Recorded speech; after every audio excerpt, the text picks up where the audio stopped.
Benjamin Mabille, bonjour, vous êtes gérant de BM Finance. Benjamin, le viager, comment cela fonctionne et quels sont les avantages? Bonjour. Le viager, c'est très très simple. Le viager, c'est céder une partie de son bien, c'est-à-dire qu'on reste chez soi, mais on vend les murs. Et donc en fait, on devient un locataire indélogeable. Donc lorsqu'on vend en viager, les avantages, le premier, c'est qu'on va toucher un bouquet, une somme d'argent à la signature chez le notaire. Ensuite, on va toucher une rente qui sera donc mensuelle et réindexée sur l'indice de la consommation des ménages tous les ans. Vous savez, les retraites, elles n'augmentent pas vraiment. Alors que les rentes, elles vont augmenter avec l'inflation. Ça, c'est le premier avantage. Le deuxième, c'est qu'on ne paye plus de travaux.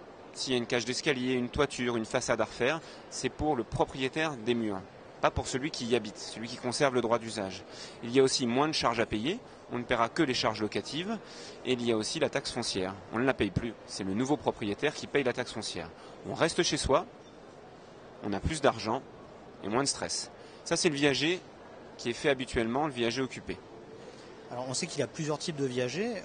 Comment cela peut aider un senior à financer son entrée en établissement? Alors c'est très simple. Souvent les personnes ne veulent pas aller en maison de retraite parce qu'on est toujours mieux chez soi. Donc on vend dans une première partie en viager occupé. Et puis si au fil des années on commence à être fatigué ou avoir besoin de soins vraiment médicaux, à ce moment-là on va pouvoir céder le droit d'usage, donc partir en maison de retraite. La rente sera augmentée de 30%, ce qui aidera à payer la maison de retraite. Ensuite il y a une deuxième possibilité qui est beaucoup plus simple pour les personnes qui veulent vraiment tout de suite aller en maison de retraite. Souvent on se dit je vais vendre mon bien immobilier, j'ai de l'argent, ça paye la maison de retraite. Mais attention, c'est un gros problème car aujourd'hui l'espérance de vie augmente énormément.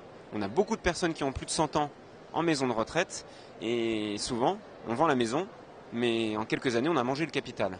Le viager libre, c'est une autre formule qui est extraordinaire pour financer sa maison de retraite. On va vendre le bien en viager mais on ne conserve pas le droit d'usage, donc on ne reste pas chez soi. Là, on va avoir une rente très très importante sur un bien par exemple de 300 000 euros, une maison ou un appartement. Un homme de 79 ans va pouvoir avoir une rente de 3 000 euros par mois à vie qui va augmenter avec l'indice INSEE et là plus aucune charge, plus aucun travaux, il a ses 3 000 euros avec une base de 300 000 à vie. Donc avec cet argent on peut payer la maison de retraite de son choix. Benjamin Mabille, merci beaucoup. Je rappelle que vous êtes gérant de BM Finance. Merci. C'est moi, à bientôt.